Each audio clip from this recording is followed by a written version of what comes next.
Listen to me because I know something about power, and I know something about losing it. My name is James Morrison, and I spent 42 years as a partner at Sullivan & Cross, a Manhattan law firm. And I want to tell you what it feels like to wake up at 75 realizing you've become invisible to your own children. This is what happens when you climb higher than your character can carry you. Success and destruction are often the same door. If you're drinking more than you admit, you need to hear this. Subscribe. Leave a comment. I built a career on the assumption that I was exceptional. Not in a modest way, in an absolute way. I was the man partners called when the case was worth 8 figures and the stakes were existential. It was 1983 when I made senior associate at Sullivan & Cross. I remember the exact moment because I remember the leather of the partner's chair I sat in while Richard Sullivan himself told me I was going to be partner track. The smell of that office, the mahogany, the thick carpet that cost more per square foot than most people's entire living rooms.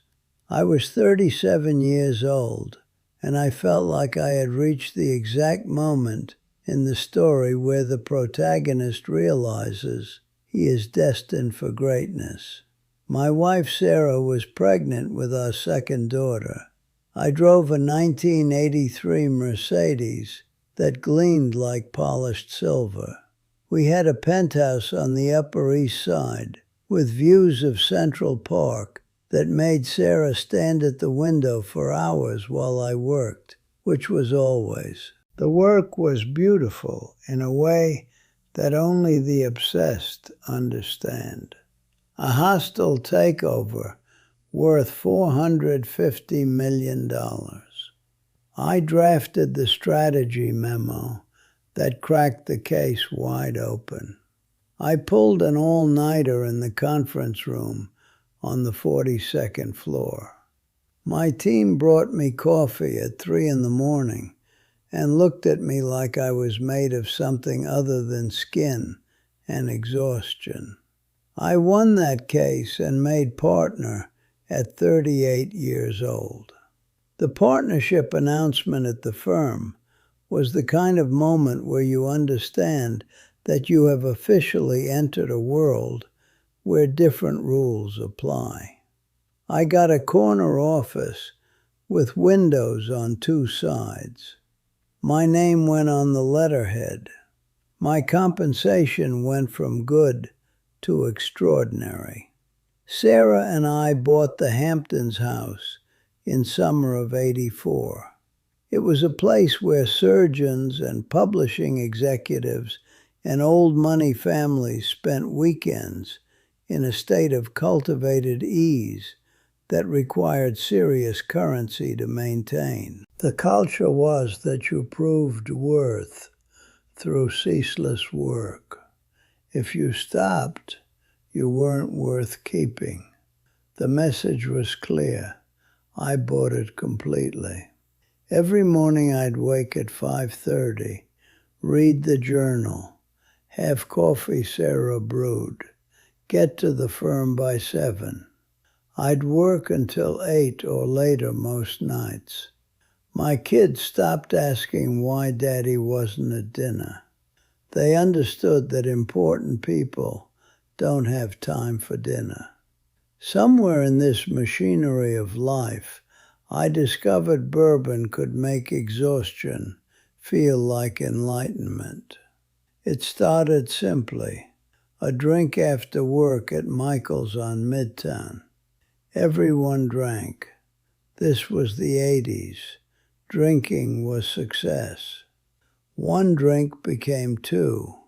2 became what I looked forward to by 4 in the afternoon. Then by 9 in the morning. I kept Woodford Reserve in my office filing cabinet behind legal precedents I'd never reference. At partner dinners, everyone was drinking. We were architects of billion-dollar deals, premium liquor, Cuban cigars if you had connections. Sarah would sometimes be there in an expensive dress, watching me over her wine glass with an expression I'd later understand was fear. At the time, I thought it was admiration. The business cards were beautiful, cream-colored stock, embossed lettering, my name with the title of partner underneath it. I would sometimes just take one out of my wallet and look at it. James Morrison, partner, Sullivan & Cross, 225 Park Avenue. Those words meant something.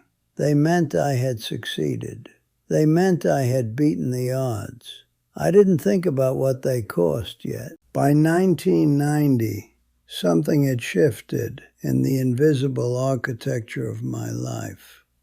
The drinking had gone from something I did after work to something that was happening at work. I would have a brandy in my office at lunch, telling myself that it helped me think more clearly for the afternoon. I would have bourbon at client dinners that stretched later and later into the evening.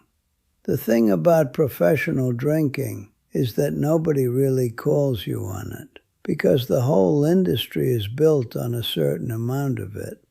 As long as you win the cases, as long as you bring in the clients, nobody says anything about whether your hands shake a little when you're signing something, or whether you've called the same colleague 3 times in a day and don't remember doing it, or whether the person at home is looking at you with increasingly desperate eyes. Sarah asked questions. When did I get home? Were I at the office? I lied easily. Why be honest about something I wasn't honest with myself about? Bourbon in my desk drawer at home. Bourbon in the car under the seat. I'd sit in the parking garage before going upstairs to the penthouse, feeling bourbon work on my nervous system. Emma was in high school, Claire in middle school. I was missing things. I can feel the absence in my bones now. The penthouse was a monument to success, 3,500 square feet of glass and marble. Art pieces chosen by an interior designer. Sarah used to love that space. By 1995, she barely looked at it anymore. She looked at me with something that felt like mourning, like watching someone she loved die. The thing about being a drunk in a prestigious firm is that you can hide it for a very long time if you're good at your job. And I was good at my job. I still am, in a way. I could read a contract and find the weak point within minutes. I could build an argument that was logically airtight. I could destroy an opposing counsel in a deposition. The bourbon didn't make me worse at these things, not immediately. It made me faster, sharper, more willing to take risks that a sober person might have hesitated over. I won more cases. My billing hours went up. My reputation grew. James Morrison, the man who always found the angle, the man who would do the deal that nobody else would touch, because it was either too morally complicated or too legally risky. By 1998, my hands started shaking. First in the morning before bourbon, then all the time. A colleague didn't laugh when I joked about it. I began working from home more, which meant drinking without anyone watching. Sometimes I had to read a contract 3 times before the words held still. The penthouse became a cave. Sarah left in 2002. She didn't leave dramatically. She didn't throw things or scream. She did something worse. She sat me down in the living room of the penthouse and told me that she couldn't do it anymore, that she had tried, that she had waited, that she had prayed, and that the person she had married 40 years ago had disappeared into a bottle, and she was not going to spend her remaining years married to the bottle. She had already spoken to a divorce attorney. The settlement would be quick and clean. She was going to move to Connecticut. She was going to see if she could remember what it felt like to be happy. I didn't argue with her. I couldn't find the words. Instead, I poured a drink and drank it while she packed the suitcase. I remember the sound of the zippers. I remember knowing that this was the moment where I should fight, where I should say something, where I should somehow become the man she was leaving. But I couldn't do it. The bourbon had made me into someone who could only watch his own life happen. Emma, my oldest, was 28, married to David, living in Boston. She called to tell me she knew what was happening, that she loved me, but couldn't be in the middle of it. Her voice was steady and sad and final. Claire was at Columbia. She didn't call. I didn't hear from her for 3 years. I continued working. This was the one thing I could still do.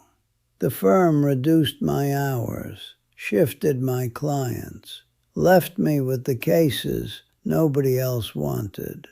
I was still a partner, my name still on the letterhead, but I could feel the tide shifting.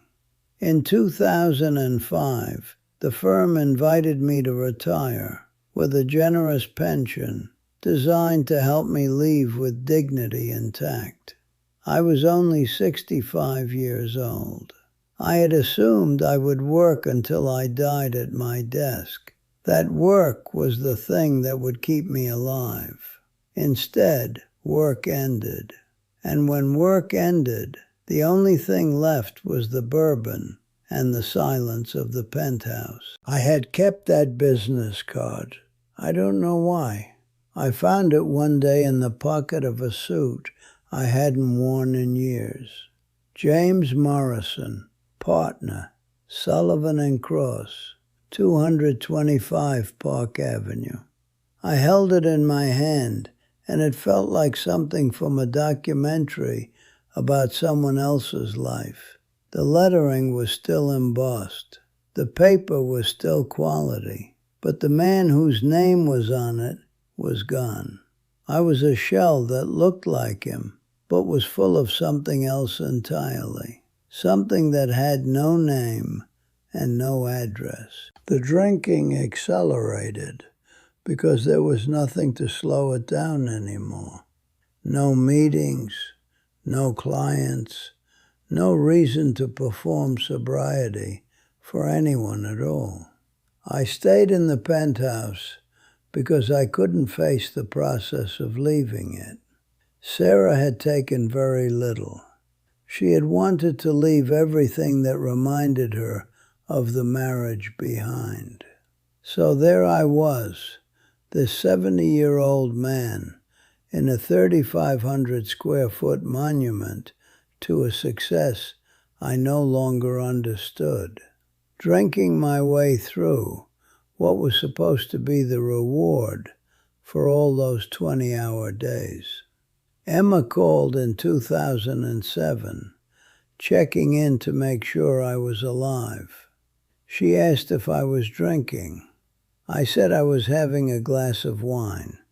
I was on my 9th. She asked if I'd come to Boston for Thanksgiving. I said I'd try. I didn't go. I couldn't face them sober or drunk, couldn't face myself surrounded by family life, knowing I destroyed it all. Claire contacted a lawyer. A letter said I couldn't contact her until I completed treatment and had sobriety certification. She wrote in the formal language of someone who learned to protect herself. It was the clearest statement of what I'd done. My daughter didn't trust me. My daughter concluded I was dangerous and took legal steps to protect herself. I read it 17 times. Each time felt like a new understanding of failure. The penthouse was foreclosed on in 2012. I had stopped paying attention to the bills. There was a process that happened that I was vaguely aware of. Lawyers contacted me. I didn't respond with any energy. I had learned how not to respond to things by then. I moved to a one-bedroom apartment on the Upper West Side that was above a restaurant that served mediocre Chinese food. The apartment was dark. The noise of the city below was constant. I had brought almost nothing with me. I couldn't bear to look at the things from the old life. I've been 75 years old for about 6 months now. I live in a smaller apartment now in Washington Heights, a neighborhood I never knew existed when I was a partner at Sullivan & Cross. I work part-time at a law library, filing documents, helping people navigate the legal system when they're too poor to afford a real attorney. Sometimes I look at a contract and I feel the old clarity come back, the way I could always see the shape of an argument before I even finished reading it. Then someone asks me a question and I realize I've been staring at the document for 4 minutes without saying anything, and they're waiting for me to help them. And I can't do it because the part of me that was sharp has gone soft. Emma and I have started to talk again. It's careful. It's monitored. She comes to see me occasionally, bringing her kids, and they sit in my apartment, and I can see them looking around at how I live now, trying to understand how the grandfather they might have had is somehow this version instead. They're young and they don't really understand any of this. She asks me about treatment programs. She asks me if I'm going to meetings. I have been sober for 314 days. I keep count because it's the only thing I keep track of anymore. Some days I want to drink more than I want to breathe. Some days I think it would be easier to go back to the penthouse than to sit in this apartment in Washington Heights and feel the weight of what I did to my own life. I found something a month ago while I was organizing some old boxes. A photograph of Sarah and me at our wedding, 1962. We were both young enough to believe that our love would be enough, that it would survive anything. She looked at the camera with this expression of absolute certainty. She believed in me. For at least a moment, I believed in me too. I held that photograph for a long time, and I cried in a way I hadn't cried since Sarah left the penthouse. I have no pension from Sullivan & Cross anymore. There was scandal in the early 2000s, and the partnership agreement was restructured. My pension became very small. I work enough to pay rent and buy food and stay sober. I go to meetings 3 times a week. We all have the same face, the same story told in different neighborhoods. Success turned inside out. Power turned into powerlessness. The old business card is gone. I threw it away sometime in the early 2000s. I don't remember when exactly, but I remember the action. I held it and I looked at it, and I understood that James Morrison, partner at Sullivan & Cross, was a person who had never actually existed. He was a performance. He was a brilliant performance, yes, but he was not real. The real person was the man standing in the penthouse, holding a drink, unable to stop, unwilling to try, waiting for the next day to arrive so he could fail again. What I want to tell anyone listening is this: the climb is real, the success is real, the penthouse is real, but it's all purchased on credit with currency you don't understand. Eventually the bill comes. There's no negotiating. There's no finding the angle. There's only the choice to stop. And stop is the hardest thing I've ever done. Harder than making partner. Harder than winning cases. Harder than watching your wife leave. Harder than hearing your daughter say she doesn't want you. Stop is where you become human again.